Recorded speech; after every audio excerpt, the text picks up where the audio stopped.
All right. Anyway, I'd like to welcome you to another of the presentations in this series that I'm giving as we go along on this cruise. I'm going to shift back into the destination kind of enrichment thing today. I'm going to talk about three countries that, as I go through, you'll see they are different, but there a lot of things about them are common or similar. So it's kind of a mixed bag. Anyway, we're going to talk about the next three countries, Togo, Ghana, and the Ivory Coast. We're going to begin with Togo, and it's officially called the Togolese Republic. It has a population of about 6.7 million, growing a little bit. It's the smallest of the countries in Africa, one of them anyway. French is the official language in Togo. The West African franc is the official currency in the country. We're going to explore Togo's history from the time of the Europeans, and we'll catch up a little bit on its culture later. Now, when we get there, usually this is what happens. We're greeted by a national dance group, and they perform some very high-energy dances, and they do music right out on the terminal. So as you're walking out the gangway or standing on deck 5, you can look out and see this dance group. The Portuguese explorers arrived here in Togo in the late 15th century, and then for the next 200 years, the coastal region of West Africa became a major trading center. Essentially, as you've been told, most of this was Europeans in search of slaves. That earned Togo and the surrounding region the name the Slave Coast. Slave trade didn't expand to a really big scale until Columbus found out that he got lost on his way to India and ended up in the Americas, where Spain established a lot of colonies, and particularly in South America and the Caribbean. And then the slave trade just boomed because there was a colonial demand for very cheap labor. Cheap being you buy it and then it's free. Anyway, African rulers sought to fill that demand by constant war against their neighbors. In order to keep your own people from being shipped off into the slave trade, you provided a supply by raiding the next door neighbor.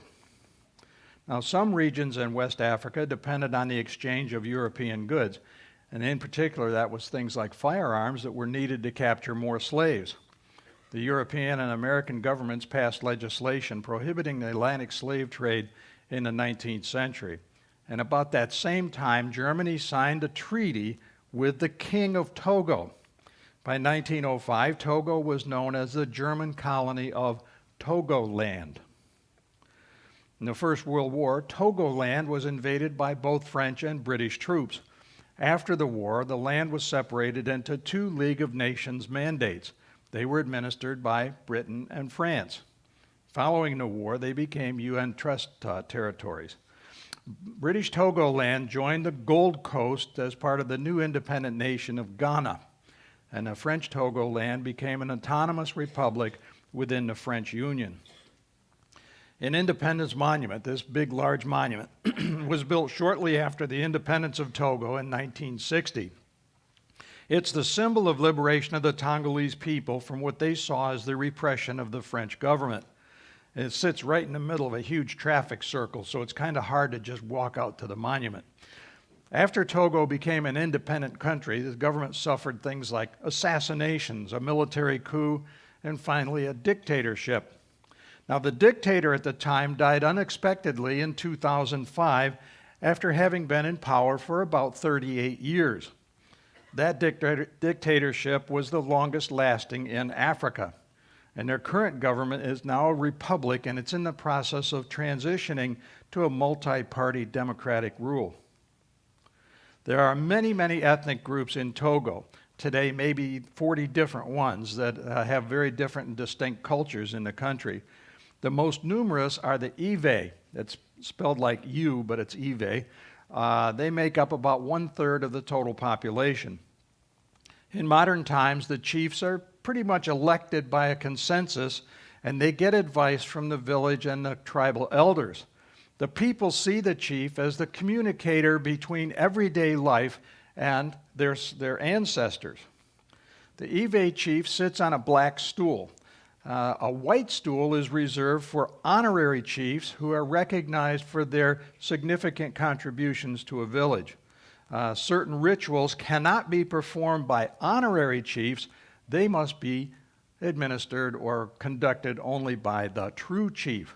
There's several guidelines, if you will, that relate to the behavior of chiefs. I mean, chiefs just don't have free rein here. They must always keep a clear mind.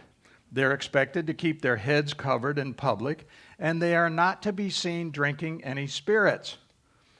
Traditionally, chiefs also must not see the face of a corpse. They can usually take part in a funeral, but that's only after the corpse is buried or has been placed in a coffin. Given the importance of ancestors in their culture, it comes as no surprise then that funerals are taken very seriously here. This is a funeral procession, and men are playing calabash rattles. Those are big gourds covered with shells. These rites usually take place about 40 days after the death, and they involve dancing and drumming, singing and feasting, and maybe an occasional little bit of cocktail, and that goes on for days and sometimes even for weeks. Feasting and drinking are a part of coming of age and other religious ceremonies across the country. Relatives will spend a great deal of money to provide for a proper funeral service and a memorial for their loved ones. Funerals are an individual's last and most important initiation rite, and the ceremony ushers a human being into the spirit world, given that they die a proper death. They didn't die because they were committing a crime or some other bad act. If a person dies when they're very young, the ceremonies are not very elaborate, and that's because death at a young age is considered tragic and cannot be celebrated. When you visit a Togoan village, you must first be part of a ceremony before you may enter the area. In this case, you have kind of the village elder witch doctor who dumps some liquids, including vodka, on the ground, and he speaks some words of welcome. This was just 3 weeks or so ago on Marina as we were coming south, just outside the King's Palace in Togo. The pouring of libations is a ritual that's very important within the Ewe society, and generally only chiefs or very high officials can pour the offerings. The drinks are poured 3 times, once to honor their ancestors, once for life, and once for the offerer of the libation himself, generally the chief. But the chief doesn't drink it, he just dumps it out on the ground.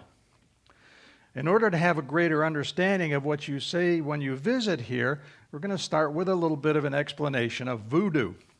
Now, many people have interpreted voodoo or vodun to mean witchcraft or black spirits with voodoo dolls and demonic practices.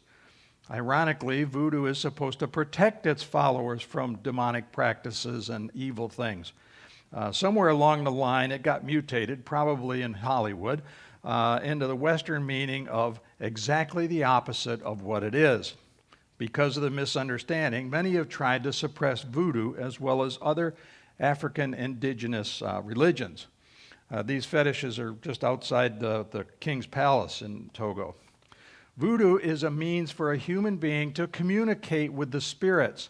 That is, voodoo acts as an intermediary between the physical and the spiritual world. You could kind of compare it to saints and icons and stuff in the churches of the West. It makes voodooism compatible with several belief systems. Voodoo is openly practiced in Togo, with only half of the population being very strict followers of other religions. But even in those other religions, there is some voodoo that's still practiced. The most common religions here are Muslim. Voodoo and Christianity are combined with animism, fetishism, and witchcraft. So all of this is blended together here in a very unusual mix. Animism is the belief here that there are spirits in everything, such as streams and trees and rocks and every animal. Of the many who converted to Christianity, most of them still worship the spirits of their ancestors. Their amulets are called fetishes. They're synonymous, if you will, in our world with juju or charms or talisman. And if you want to think that, oh, we've never had that kind of stuff in the West, how many of you, when you were younger, had a rabbit's foot? Oh, come on.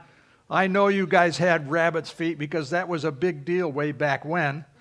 Okay? So everybody has rabbit's feet and things like that they had as a little thing for good luck. It wasn't great luck for the rabbit, but it was okay for the people that had one.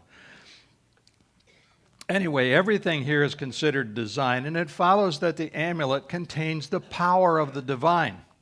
Fetish priests often use food to create magic potions and amulets.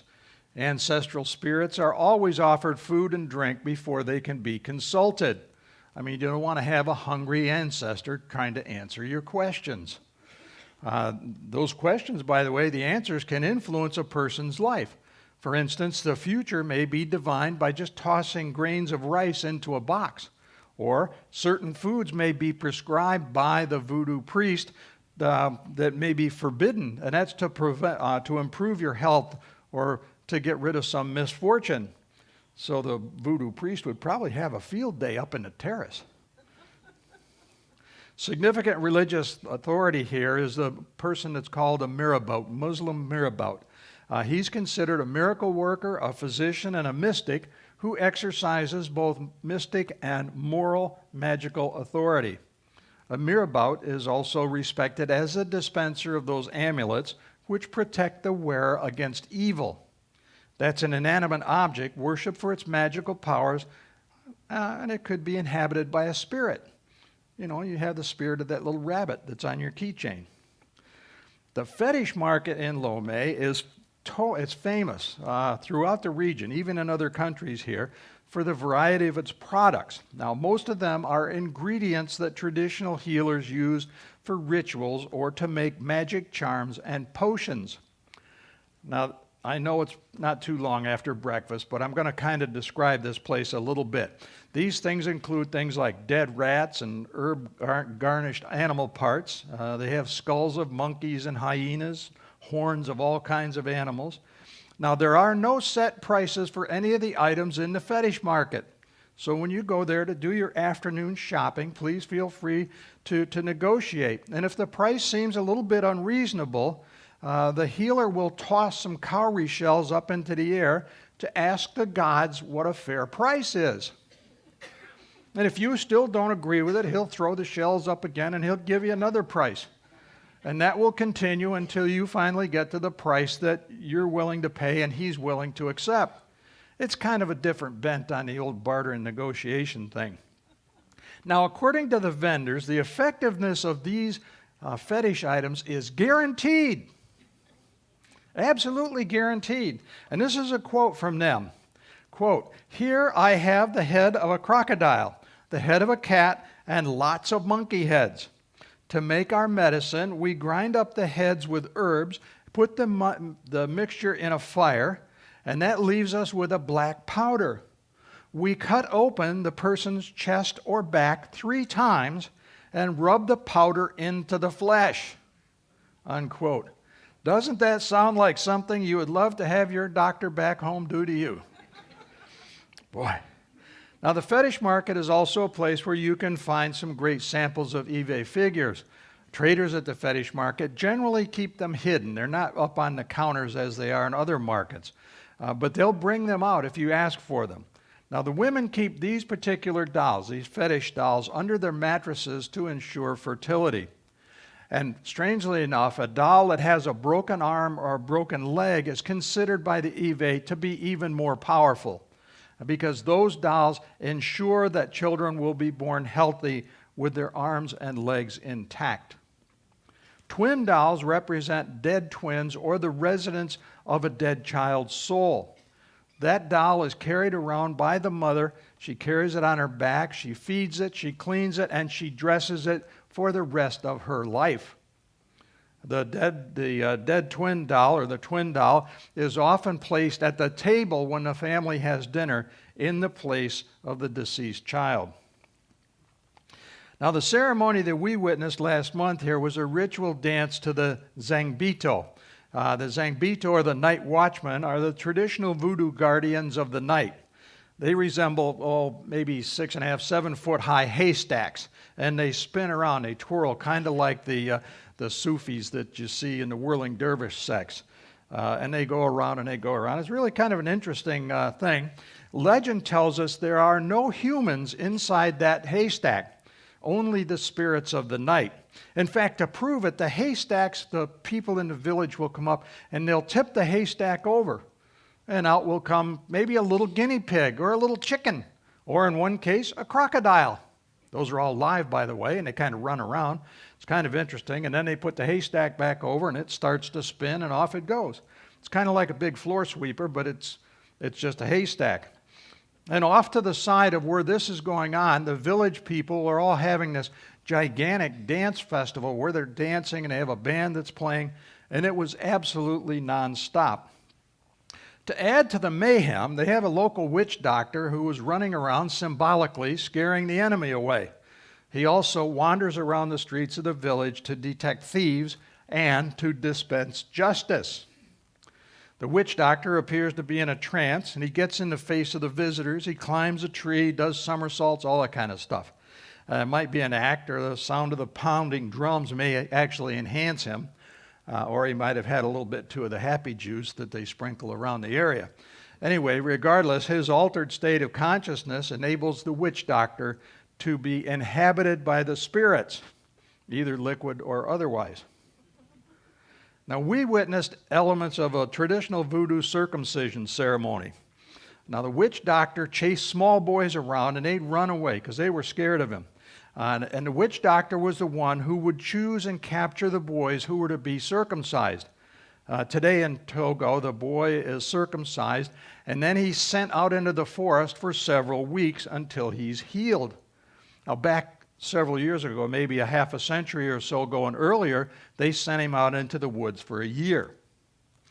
As the drumbeat intensified, the haystacks spewed out smaller haystacks, and one had, luckily you can't really see it here, one had a wooden penis on it. Hey, I told you this is going to be weird. And that penis would go up and down. It was waving at the little boys, I guess. Anyway, the witch doctor also was writhing on the ground with one of the village men and kind of some very suggestive stuff. So if you have a little bit of exception to that, you might want to pick, maybe staying aboard. No, it was really interesting. And one of the things that happened is, when we first got there, I really believed, well, this is going to be like a 10-minute dance show, and then we're going to get back in the bus and leave.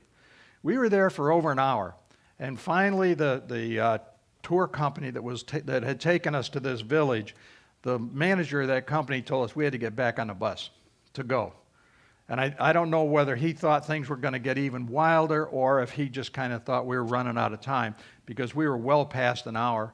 And we were even late getting back to the ship. We had 3 buses that got back about 20 minutes, 30 minutes after the ship was supposed to have sailed. But it was really great. Honestly, it was one of the best things. The people of the village followed us out to the buses, all still dancing and these things swirling around. And we got on the buses, and in my head I go, well, they're all going to just shut up and leave as soon as the bus doors close. Nope. Bus doors closed. They just went back to the village, still swinging and dancing and making noise. So it was really a kind of an unusual thing. Okay, let's set sail for Sekondi Takoradi in Ghana. Now, Ghana has a landmass that's about 240,000 square kilometers, or maybe 93,000 square miles. Since these countries are only a few degrees north of the equator, Ghana in particular is closer to the geographical center of the earth than any other country in the world. Of course, you could put any spot and call it the geographical center, but remember what I said yesterday, most of the continents that we know today moved away from Africa. So if you use that as a central point, Ghana is pretty close to the center. Ghana is home to Lake Volta. That's the largest artificial lake in the world. And also it's off the coast here that about 3 billion barrels of light crude oil are believed to be located. Archaeological evidence suggests that the humans lived in present-day Ghana since the Bronze Age. That's about 5,000 years ago. As much as 1,700 years ago, Ghana controlled the export of salt and gold. How? Well, medieval Ghana literally sat on a gold mine. This place had all kinds of gold. And that's how this particular piece of the coast got the moniker, the Gold Coast. The land's abundant resources allowed Ghana rulers to engage in years of prosperous trading. The rulers were also able to flourish from the collection of taxes on the many merchant caravans that traveled through their territory. The kingdom of Ghana was so rich, catch this one, I've never been able to do this for my puppy, its dogs wore gold collars. And it is said, legend says anyway, that its horses were adorned with silken halters and slept on plush Persian carpets. My horse just gets to lay down in the dirt. Strategic governing coupled with a great location led to kind of the rapid emergence of a very, very wealthy empire. Each day the king assembled his court and he allowed the people to publicly voice their complaints. Beating drums resounded throughout the area, and that signaled that the court was being assembled. People gathered and they could speak their minds, whether they were things like just conflicts with your neighbor, your fence is too close to my land or whatever, or cases of violated rights or broken laws. The king listened to the complaints and then gave his judgment. But that didn't mean life was easy for the Ghanaian people. According to Islamic reports from several hundred years ago, an accused criminal was given a very, very foul concoction to drink. And that foul concoction consisted of some sour and very bitter-tasting wood shavings mixed with water. Now, if the accused vomited, he was declared innocent. But if he was able to keep that stuff down, he was guilty as charged. Well, all you had to do was know that whatever you drank, if you threw it up, you were going to be safe. So I don't know how that really worked. The Larabanga Mosque is the oldest mosque in the country and one of the oldest in West Africa. It's undergone restoration several times since it was originally founded back in 1424. The World Monuments Fund has contributed substantially to its restoration and listed as one of the 100 most endangered sites. It's been referred to as the Mecca of West Africa. Today, the Mole Dagbani people account for the majority of the Muslim population in Ghana. They make up some 16% of the current total country's population. They originally came on horseback from just north of the country, but with the advantage of weapons that they had compared to the indigenous people that were already here, the Mole Dagbani easily invaded and occupied the lands of the local people. They established their kingdom as an absolute monarchy. Many battles were fought, including the War of the Golden Stool. Now, the Golden Stool is the royal and divine throne of the people called the Ashanti people. It's believed to house their spirits, and living and dead, and even spirits of those people not yet born. According to legend, a high priest caused a stool to descend from the sky. It landed in the lap of the first Ashanti king. Now, every stool is unique and has a different meaning, and it has some meaning for the person whose soul it seats. I never called that my soul. The stool is a curved seat that's usually about 46 centimeters or maybe 19 inches high, and each stool is made from a single block of wood. They're covered with gold, and it has some gold inlay as well, and hung with bells that are intended to warn the king of danger. Some of them are decorated with animal images that recall the person who used it. Now, the real stool, the real golden stool, has not been seen by the general public in Ghana for at least 300 years. Its location is kept secret, and what you can see today in museums are replicas that are put out for public display. During 1900, the War of the Golden Stool began when Great Britain demanded that the stool be surrendered to them. That was to take away the local symbol of power. Now, in the end, the Ashanti maintained some independence, and they never did give up the stool. They were annexed into the British Empire anyway, but because of their strength, they were allowed to rule themselves. In 1957, the British colony of the Gold Coast became the first independent sub-Saharan African country. The entire area, included into the newly created nation of Ghana. Now, what is there to see when we're in Sekondi Takoradi? Well, the Kakum National Park is a tropical rainforest that spans about 138 square miles. Forest has many interesting plants and animals, but my wife Susie, she likes the Diana monkey. It's now an endangered species, and they're kind of rare, but they're still there. And it's named after Diana, the Roman goddess of the moon. The monkey has that crescent-shaped stripe on its forehead that looks like the jewelry that was worn by the goddess. And after all, who doesn't like a monkey wearing a tiara? Now, Monkey Hill is near Karakoram National Park, but beware, these aren't your average monkeys. I mean, they kind of misbehave if you do see them, but they're most evident real early in the morning or in the evening. Ever since, this all changed when they were introduced to alcohol by poachers. And monkeys a lot of times can be seen just kind of wandering down the road drunk. It's kind of like right after happy hour and martinis. They feed on bananas that have been soaked in local rum or gin by poachers, and they give them to the monkeys, and that makes the monkeys get a little queasy or drunk, and then the poachers have an easy time capturing the monkeys. And monkey meat, by the way, is a delicacy here in Ghana. First recorded contact by the Europeans came with the arrival of the Portuguese in the 15th century. Elmina Castle was erected by the Portuguese in 1482. It was originally called St. George of the Mine Castle because of the gold mine.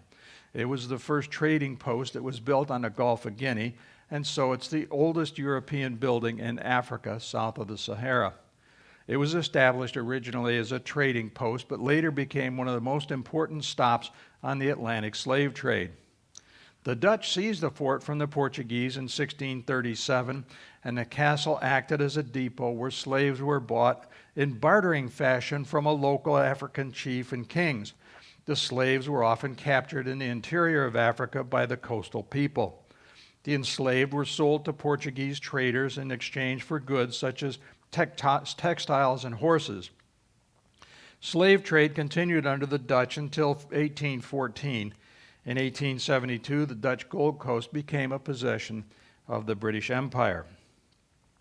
Slaves who resisted were placed in the castle's death cell and left without food, water, or even light. They were jammed in there like packed into a can.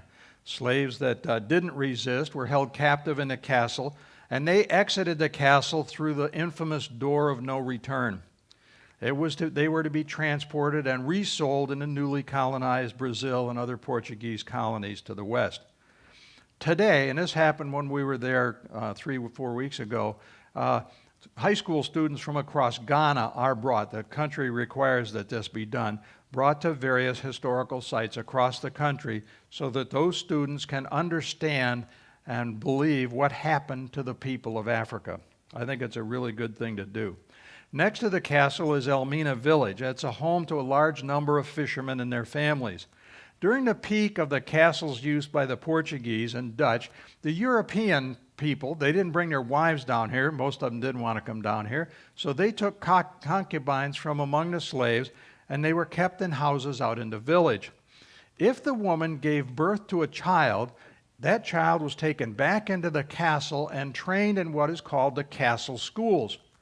And after they were trained in the castle schools, they were often sold subsequently as slaves, but at a higher price because they were educated. About an hour and a half from our port of call is the Cape Coast Castle Museum. I took this tour last month, and it's a very moving place where you come face to face with some of the great cruelty that was inflicted on the people of Africa. At both here and at Elmina Castle, you can see maps of the slave trade routes and look at objects that were traded for slaves. Things that were traded for human beings would be things like glass beads, whiskey bottles, and sometimes even a firearm. At Cape Coast, they actually have scenes that have been recreated to simulate the part of the slave experience. Over time, many changes were made at Cape Coast. One of the alterations was the addition of these large underground dungeons that could hold as many as 1,000 slaves waiting to be exported.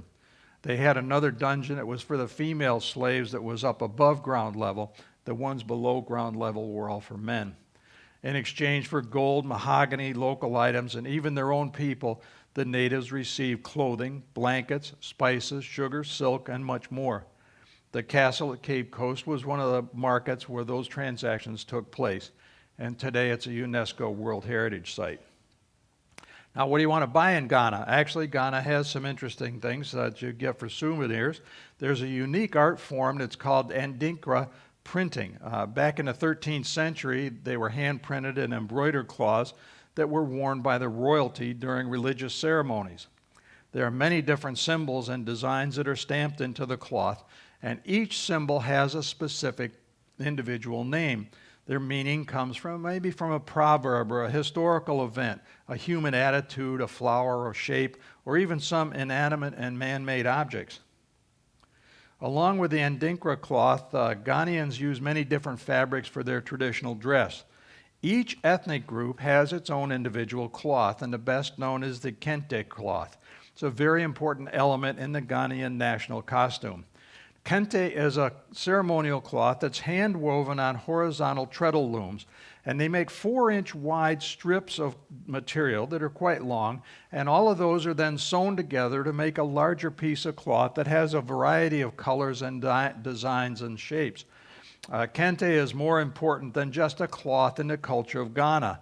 They think of it as a visual representation of the country's history and a form of their written language. The term kente has its roots from an ancient work that really meant basket, because they had basket weavers that would use raffia fiber to make a basket-like cloth that was very similar to what we see today.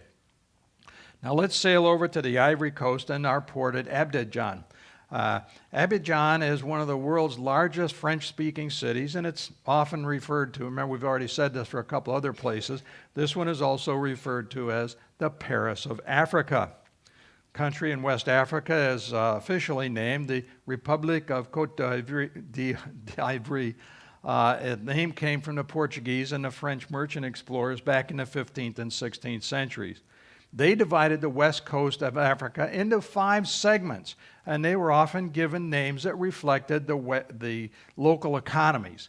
You know, Ghana was the Gold Coast, Togo was the Slave Coast. Guess what Ivory Coast had? Ivory. Now, as with most regions of the world with hot and humid climates, archaeologists really have found it very difficult to determine when the first people arrived here. Human remains simply just don't stay very well preserved in the mud that exists. Basically, that said, they have found some very ancient tools and other items that include a sizable human, indicate a very sizable human presence that might have been here as long as 17,000 years ago. All of those very early people were either absorbed by people coming in or displaced by those new arrivals. The choice of the chronicles of the Berber traders who came from North Africa may be the first recorded histories of the region. Beginning in early Roman times, their caravans traveled across the Sahara, trading in slaves, salt, and gold. Their contacts with the outside world were basically through all of these long-distance traders. Sources indicate that during the millennia preceding the Christian era, the Sahara was a more habitable place, much more green than it is today, but overgrazing and overcultivation led to a gradual withering of the Sahara, and the southward movement of those people resulted.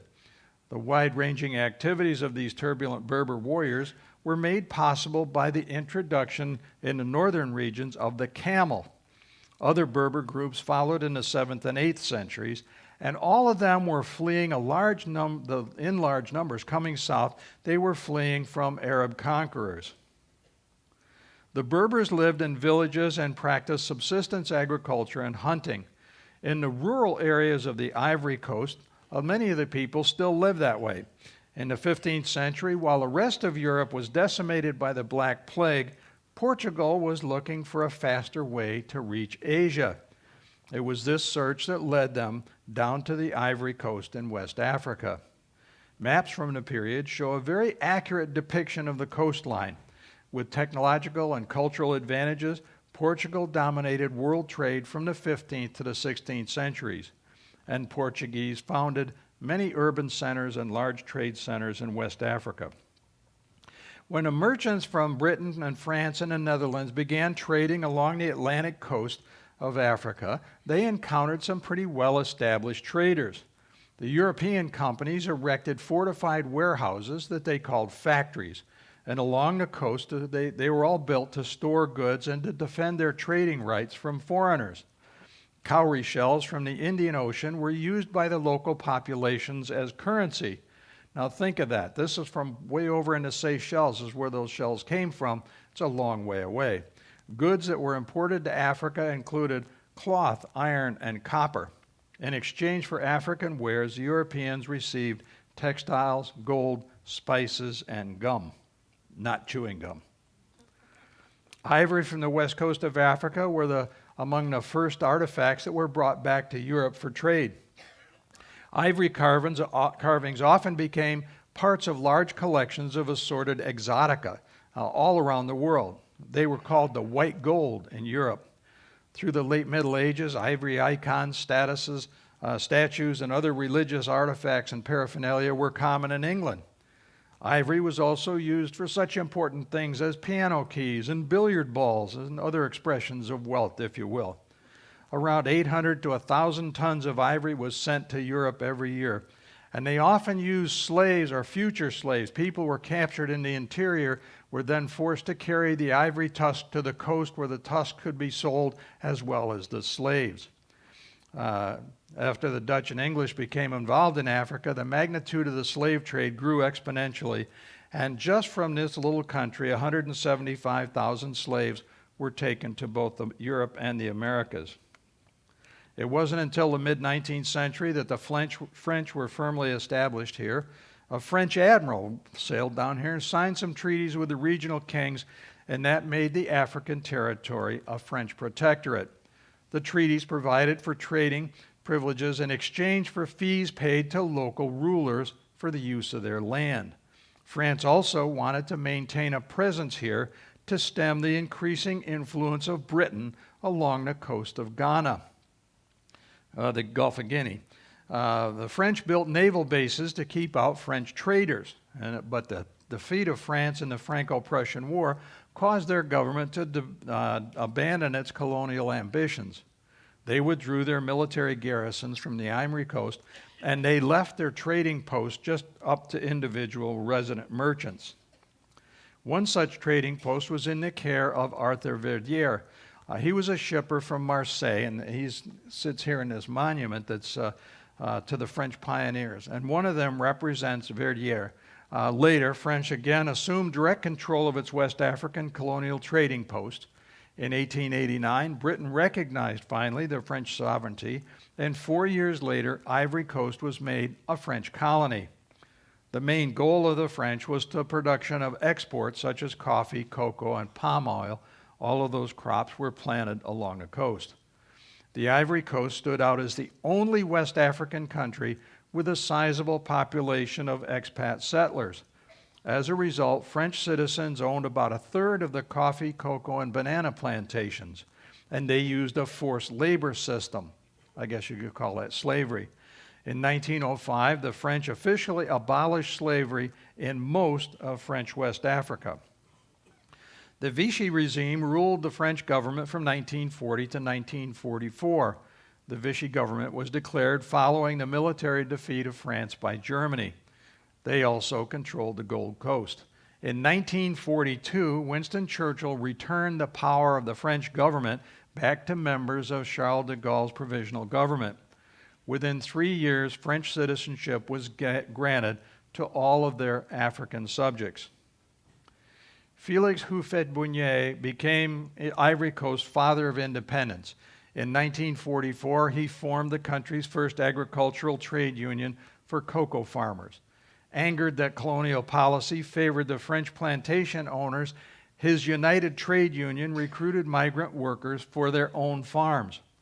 A turning point for the Ivory Coast relations with France was reached in 1956. A number of powers were transferred from Paris back to the local officials, and they started to take over their own government. Voting inequalities were removed from the people, and 2 years later, the Ivory Coast became an autonomous member of the French community. It became independent in 1960. Houphouët-Boigny became the first president, and one of the main streets that you're going to see as we go into this town is named after him. His government gave the farm workers fair prices for their products. Production was boosted by the immigration of workers from surrounding countries to the Ivory Coast, and that propelled the Ivory Coast as a cocoa grower into third place in the world behind Brazil and Colombia. By 1979, the Ivory Coast was number 1 in the world. Now, actually, that was probably a good thing because it came just in time to offset the loss that came about from the ban of ivory trade. Now that was, the ivory trade here was worth about $1 billion a year. So it was no small thing. In 1979, the population of the African elephant was estimated to be about 1.3 million. 10 years later, it was down to 600,000. 75,000 African elephants were being killed for the ivory trade every year. In 1990, the international trade of ivory was finally banned, and ivory prices plummeted. The ivory market around the world closed, and almost all of that was serving Europe and the USA. The Ivory Coast then became Africa's leading exporter of pineapples and palm oil. At the time, the natives were being driven out of almost every other country in Africa by European farmers and plantation owners. They poured into the Ivory Coast. They were welcomed in the Ivory Coast, and for 20 years, the economy here maintained an annual growth rate of 10%. That's the highest of Africa's non-oil producing countries. Well, that comes with the good news, comes the bad, because there were scandals and corruptions, there was a coup d'etat attempted, and civil wars that lasted until 2010. The first Ivorian Civil War began in 2002, and although most of the fighting ended by late 2004, the country remained split in two. They were the rebel-held Muslim North and the government-controlled Christian South. As of 2006, the region was tense, and many said the UN and the French military authorities had failed to calm the civil war. The second Ivorian Civil War broke out recently, 2011, and that was between forces loyal to the president and the supporters of an internationally recognized president-elect. International organizations reported that there were numerous human rights violations on both sides. The outcome? Well, the sitting president, who they were trying to get rid of, was arrested and sent to The Hague for trial, but his hearing has been postponed indefinitely because of concerns for his health. Anyway, we're going to be docking in Abidjan. The origin of its name is kind of an interesting story, and I guess you'd say it's a myth. It's said that there was an old man who was returning home, and he had a big bundle of wood branches in his arms. On his way, he came across a European traveler who was lost in the woods. The traveler asked him the name of the nearest village. The man, he became frightened, and he thought the man was asking what he was doing there, so he dropped this big bundle of branches and began shouting, "I've just been cutting branches." Now, he didn't say it in English. He said it in a local language, which was Abidjan. Somehow, the European traveler thought that this was the name of the city, and it became Abidjan. Hey, it's a nice story. I don't know. Anyway, may all of you be travelers and give these 3 third world countries. These are, in fact, third world countries. The roads are not the best you're going to see. The buses are not the most comfortable that you're going to ride in, and the shock absorbers are non-existent. But you have to remember, we're all travelers, and we are in the third world. Now, you can join me real quickly out in Baristas for a cup of coffee. There's another lecture in, about 15 minutes or so. And we can talk about this presentation or anything else you want to talk about out there, or anytime you find us around the ship. And this lecture will repeat on Channel 9. Thank you very much for coming today. Have a great day.